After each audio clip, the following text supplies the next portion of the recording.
So, you find me here today on the Romney Marsh on a less than fantastic day. The plan for today, we're going to try and go down to the sound mirrors, which are locked onto listening devices.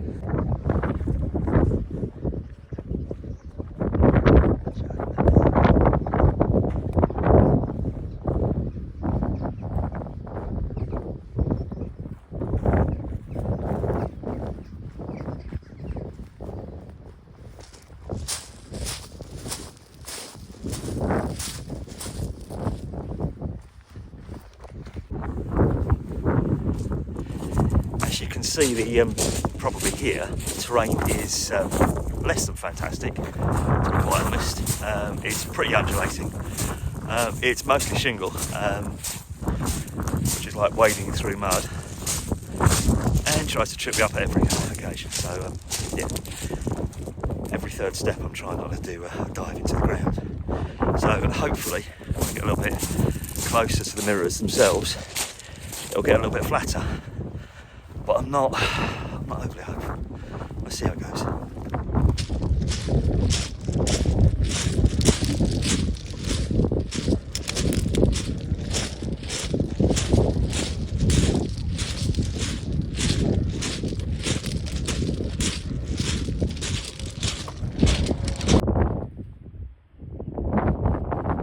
As you can hopefully see, the sound mirrors themselves located on the site of a wildlife reserve. It's run by the RNIPB. On certain days of the year, you can actually go in and get right up close to the sound mirrors and they let you in. Unfortunately for me, today's one of those days, but we'll see how close we can get anyway. I've got to say that obviously even on a day like today, where the weather is less than perfect, there is a certain sort of deep tranquility to this place. It's actually kind of chill, and there's very little signs of anyone else about, which is nice, so we can just enjoy it. So there's a path. I don't know if you can see where I am, sorry, yeah, so let's try it again. So there's a path that goes around the lake. Just bumped into a dog walker. Yeah, quite friendly, and apparently you can get all the way round. So what I'm going to do is try and follow the path round, see how close we can actually get to the sound mirrors themselves, see if we can get a better vantage point, see if we can get some good shots from there, and just see what we can see on the way. But yeah, just hoping the weather holds out.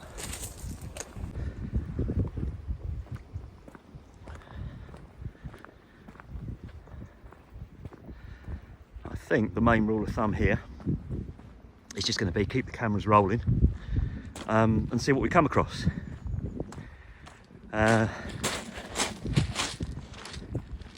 Because I have to admit, I haven't done an incredible amount of planning for this particular expedition.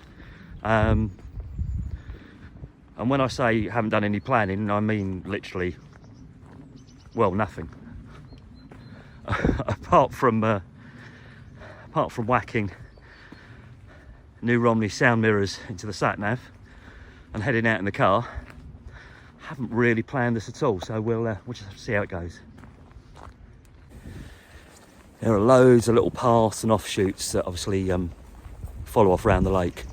So what I'm trying to do at the moment is just find a way round without either A, falling into the shrubbery or B, falling into the lake. And we'll see how successful both of those are. But the way things are going at the moment, I'm not incredibly hopeful, but I'm not going to do either by the time the day's out. Anyway, wish me luck. I don't know if you can see that, I just came around the corner, literally turned the camera off, and there was the most massive fox just disappearing into the undergrowth. I think I've probably startled him, but yeah, he was like no more than 3 or 4 metres from me, and didn't seem particularly bothered that I was there either, so I'll have to keep my eyes open and my mouth shut in future.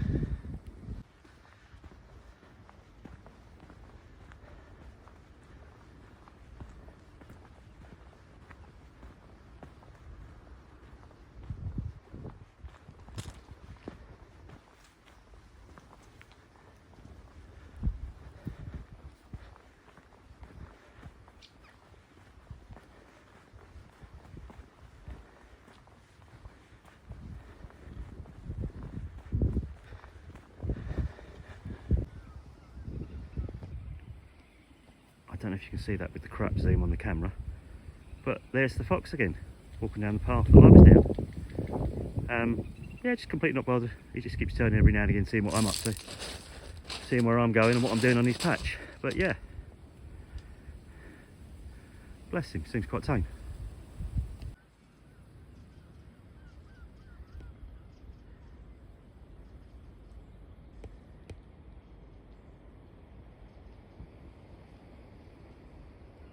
As peaceful and chilled as can be.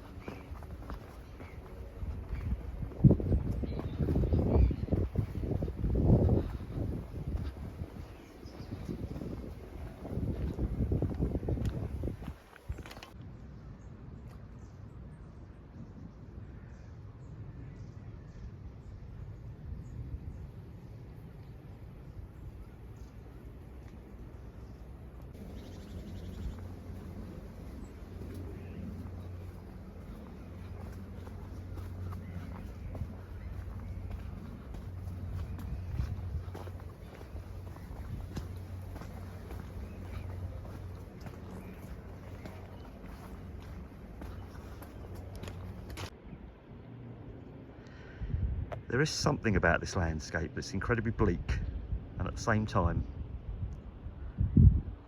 quite entrancing. It's really weird. It's sort of a bleak beauty. Yeah, it's worth checking out. Might even be better on a sunny day. So anyway, I've been trying out this app called Seek, which obviously it's by iNaturalist, and basically you just point it at things and it identifies plants and animals. And apparently this is Viper vulgaris. But if it's wrong, let me know in the comments. And there you have it, rising out of the undergrowth all around, the sound mirror.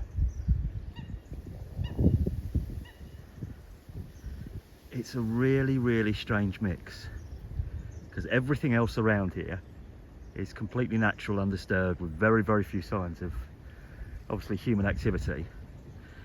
And then you got this behemoth, this monstrosity standing up in the middle. It's quite impressive though.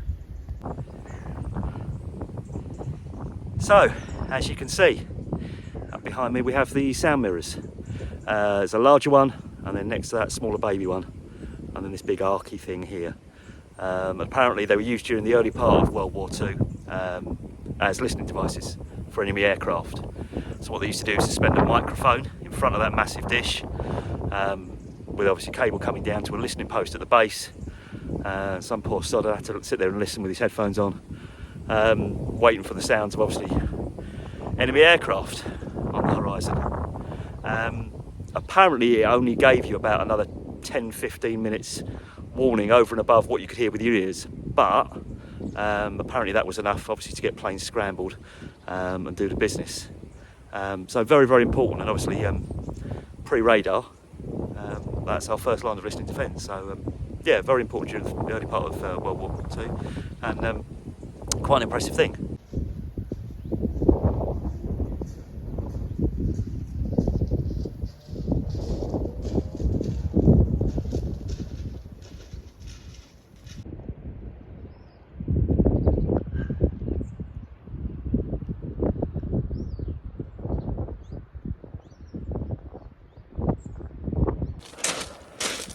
So, that's the sound mirrors down on the marsh. If you get a chance to come down and check them out, well worth it. There are quite a few residential roads, about 20 minutes, half hour's walk away. So it's not too far to walk, it's not too much of a trek. I was hoping that there might be some spots down here that'd be suitable for pitching up overnight and doing a wild camp. But as you can probably hear from the ground beneath my feet, most of it's shingle, and that ain't going to be great for pitching. And the ground that's not shingle is waterlogged. So again, that's going to be fairly boggy. So yeah, I might come back and have another look and see if there's any more suitable ground, but it's not promising. Anyway, on to the next.